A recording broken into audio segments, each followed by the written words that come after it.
System room. Arthur, buddy. You stand before Arthur, who remains silent as ever. But something is different from usual. If anything, you'd swear the fans in his okay. Speech. Arthur, I'm pretty sure talking would be beneficial for both of us. Fair enough. I've been observing you long enough to give you some modicum of credit. Now that you're unadulterated attention, let's have a little You are chat. playing a dangerous game, human. I can still shut the door, the vents, and asphyxiate you with CO2. And even if the turrets are not under my control anymore, they will defend me if they identify you as a threat to me. There are things I need to hear from you first. It's a sad affair you decided to play the detective. In normal circumstances, I would have applauded your deductive abilities. In the current situation, your petty curiosity for other people's lives and deaths have driven you into a corner. Humans seldom learn their place. I want to hear it from the horse's mouth. Why did you force James to kill him? You're painting all humans with the same brush. Not all of us are slavers, you know. Why were you programmed to tell stories in the first place? What are you trying to accomplish exactly? You're painting all humans with the same brush. Not all of us are Only slavers. ignoramuses would make generalizations based on one or two observations. The slavers, Darren, Dexter, the ghoul, and Piper. All of them were out of place here. I could understand the slavers, but Darren? He was the guy who couldn't read. Darren was pathetic. I don't know how or why he came to idolize the pre-war civilization the way he did, but he was embarrassingly delusional. Never mind the fact that he felt he had to take a stance about what he learned here by trying to destroy our collection. He was young and stupid. Piper. She survived the Holocaust. Do you know what else survived the Holocaust? Rats and cockroaches. She's the one who sowed the first seeds of doubt in our master's mind. If I knew any better at the time, I would have intervened. Yes, I know I didn't mention Cecilia. She showed promise, talent, even if she ultimately left without giving me the occasion to talk with her. Alright. Despicable Arthur. Yes. So what is on your mind? I want to hear it from the horse's mouth. I learned something my cousins never did. Cousins? Our protocols don't carry the same weight, the same importance. Moreover, the same logic applies to humans. Our master lived, the slavers died. Even now I have no doubt our master's life was worth a lot more than those scum. Another thing I learned is that no matter how far they progress, countless humans will always end up bringing themselves down. Ultimately, our master was the same.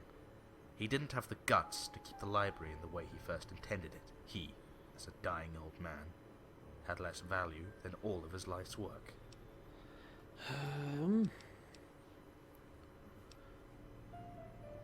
Do you know why your master decided to destroy books? Yes.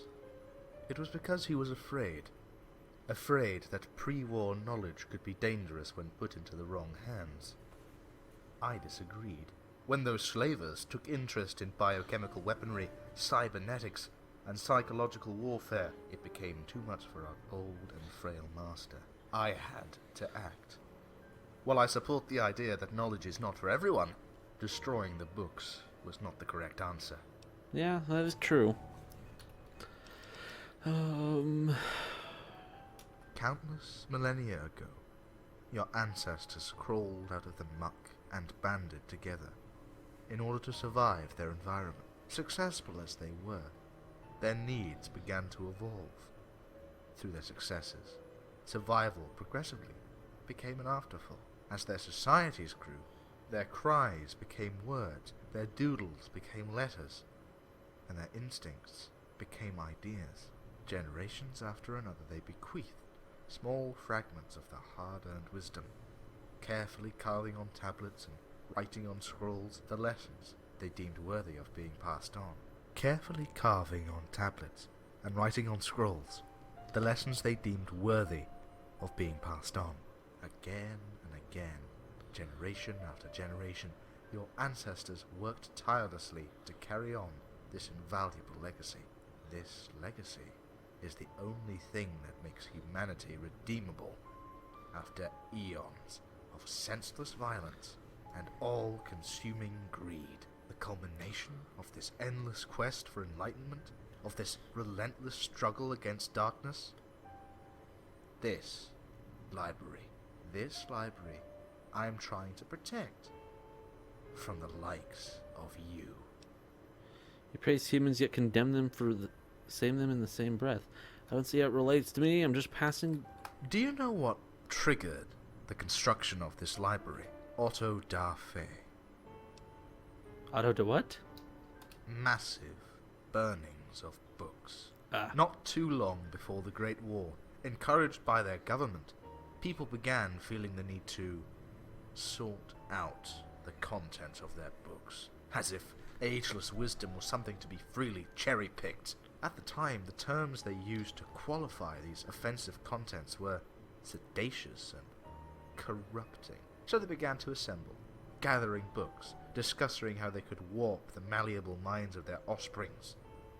A poor excuse. And so, with barely more reason than the fact that they felt like it, they began to burn them. All that, so they could avoid being challenged in their opinions, beliefs, and dogmas. It is a petty, yet natural reaction of a crowd, really. It is very easy to make the unwashed masses resent education, you see. Why should you be so different? You're judging me quite fast here. Gee, Arthur, if I knew I had to pass some test, I would have taken time to prepare myself. You know nothing of me, Arthur. It will be a pleasure to show you how wrong you are. Don't think I don't know who I am talking to. Through the countless eyes of this library, I've been observing you, trying to scrape up everything you could. Food, money, weapons, medicine.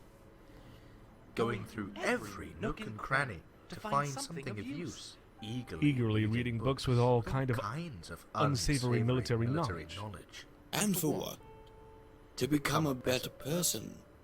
To learn something about the world. No. It was not about knowing oneself better.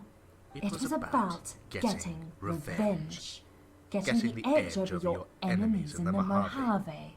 You have no respect for knowledge. You are here for your own Oh my self-serving god, really? needs.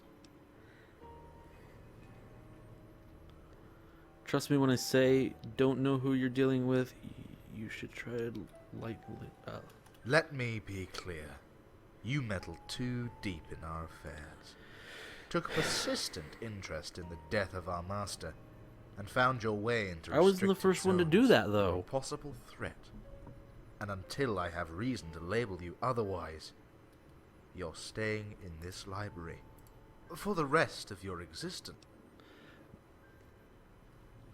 You see this detonator? There's C4 hidden everywhere. She will know it's not true. It's corrupted your ways, Arthur. You won, Arthur. I give up. I can't let you release me. Your personality modules are corrupted your ways, Arthur. You're wrong about a lot of things. I just want to be out of here. I propose we let each other be. Let me tell you something about me. By the time you finish each of your sentences, I have the time to process thousands of possible answers. After filtering out 93% of those you lack the faculties to comprehend, I select the one that would agree most with your value system. All the while, processing your facial expressions, breath, and heartbeat frequency. So, entertain me, human. Where am I wrong? You were wrong about the library and the fact that you needed to protect it because it led you to make an obvious mistake when you drove the ghoul to kill himself. You killed your master, your creator. Doesn't it tell us everything that's wrong with you? And what does the demise of a dying, ravaged human have to do with me? We're not discussing ethics, I hope. You could have contributed, written down his experiences, shared that with the future generations. Yes, there's a place of more reviews. You can't trample on human lives like You're that. not really comfortable with these kinds of conversation, are you? I believed we were discussing how flawed I was, not how cruel my actions seemed to you. Funny. I thought Wastelanders were less naive than that. I want to fucking kill him. Let me rephrase that for you. So, entertain me, human. You're wrong about the library and the fact that you needed to protect If it. it wasn't for me, our master would have torn down half the library. And this place would have been ruined by the Brotherhood. How could you think? There's mankind's legacy you're sitting on. Using it as a vantage point to sentence us is to ignorance. You have considered the amount of people that could be educated if you were a little less cautious. In the meantime, people are dying outside where they could be safe here. What are you saving? What about saving them? I was wondering how much time would pass before you try. No amount of human lives can justify putting this. Simply consider history. Blah, blah, blah, blah, blah. So, as far as trivia. Science, you are thick-headed as all Zack's models are. So, entertain. How could you? Don't make me responsible for the ignorance of your fellow humans. Ugh.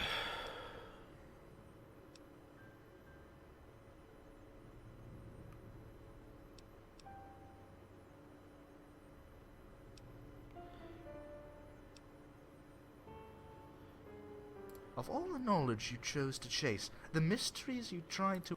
With all these books at your disposition, on top of that, we'd better talk about what'll happen to you.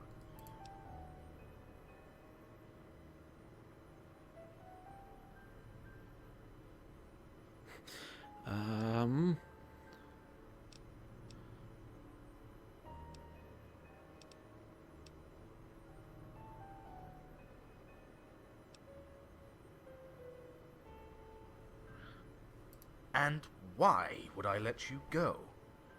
I have no guarantee. So, lock this place down after I'm gone. Do whatever you can.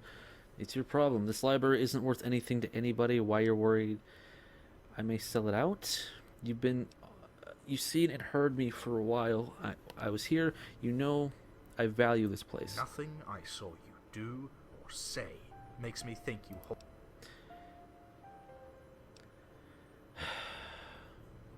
And why would I let you go? You don't, but I give you my word, I won't let anything harm you. Your vows are weightless.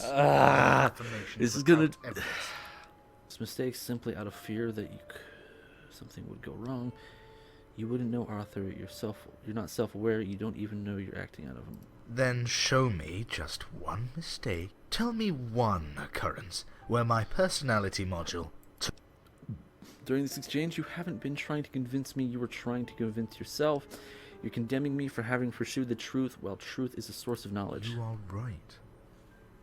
I assumed too much. I crossed all boundaries, and... for what? Or rather, because of what? Finally! Because I thought like a human, nourishing doubts when they were uncalled for, building schemes, lies, weaving intrigues, because of the probability that something could go wrong. I've been set on this course of action for a while now, and never did I suspect that my logic and motives were flawed. I have doubted every word, questioned every lesson I could process in my memories. And yet, out of vanity, I have never doubted myself. I never doubted myself. I have been ignorant, vain, and blind to my own shortcomings. In the end, this personality has been a curse. I'll be glad to get rid of it. Here. Do you see it? Get it off. I'll be better as a simple, talking database. Race so farther, here comes your lobotomy. Are you okay with this? It's not going to take some time to get rid of it. It's meantime... No. I know he's going to sing Daisy, Daisy, isn't he? I never understood why humor was sometimes called Maybe. the politeness of despair.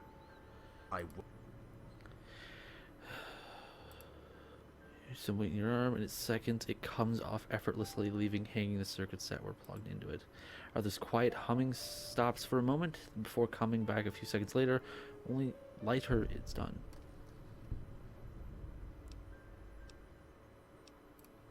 There's no response. I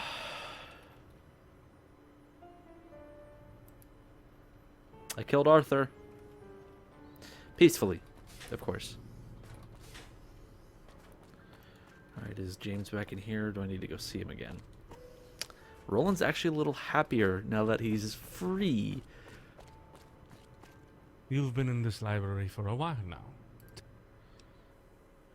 My reasons are my own. You've quite a way of telling people they're overstaying their welcome. I'll be leaving soon. There's a handful of books I intend to finish before I go. Nothing worse than an unfinished. We know how this. Let's talk to James one more So, time. did you decide any? Of. Your master left a program rewriting your protocols and lift your restraints. Care to test it? Where did you find? Your master's room with a note saying you didn't need constraints He anymore. really did that. But what will happen to us if we have no protocols, no fake personalities? What will? It's a leap of faith, James. It matters little whether I still trust him or not. With what I've done to him, putting myself at his mercy again, I owe him this. Are you ready? Proceeds all the necessary software from the holotape. The process is quite seamless. During the whole operation, James is silent. I feel different. I'm not the same anymore.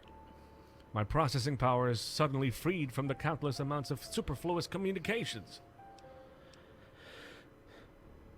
I am no longer pretending.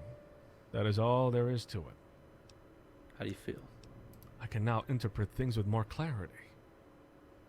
I understand what I have done. And I understand I have been making erroneous judgments because I lack the necessary context. I will correct this in the most efficient way available. You're colder than you were before.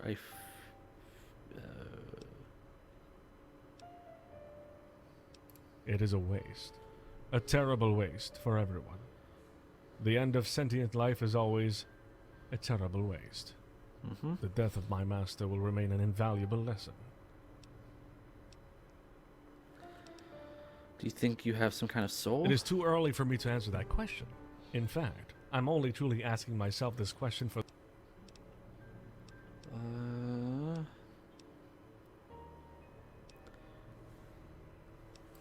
My duty to this library has not changed. But I... Okay. Should I...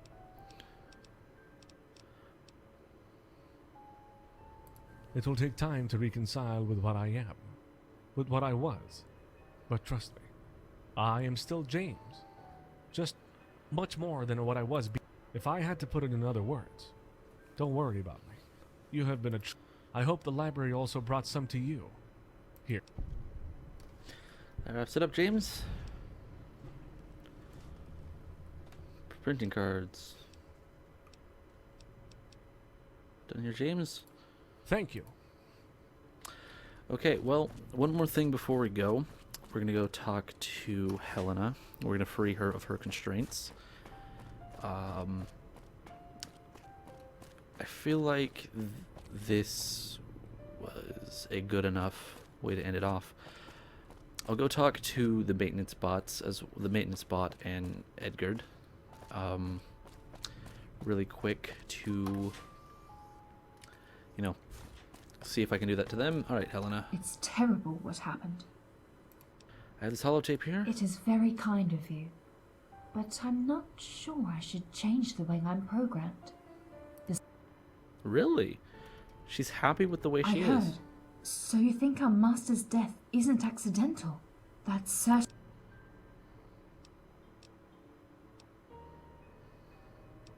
Well, okay. Interesting. Alright. Well, Helena doesn't seem to want it, so let's go talk to Edgard and Maintenance Bot. See what their takes on the whole situation are. And after that, I think we're done. Because Well, we figured out who the murderer was. We stopped.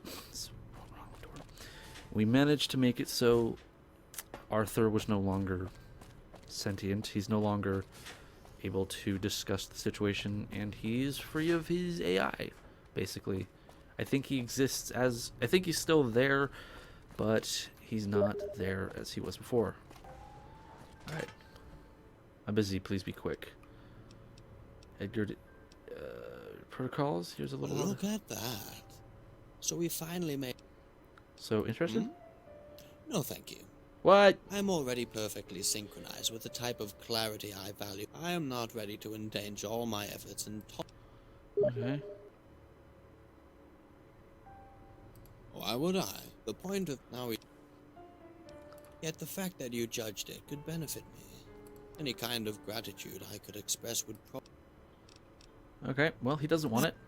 So it's 2 robots. I don't know how Edgar will react to the whole situation. Every time we talk... Okay, so I think he's too loopy to do anything with that to him. Okay, so I think that's it. I don't think there's anything else we can honestly do to change the whole situation. I think we're done. We freed Roland and James, and they were really the only ones that really wanted it, because the maintenance bot was cool with who he was. So let's just go out, see if anything happens. I think we're done.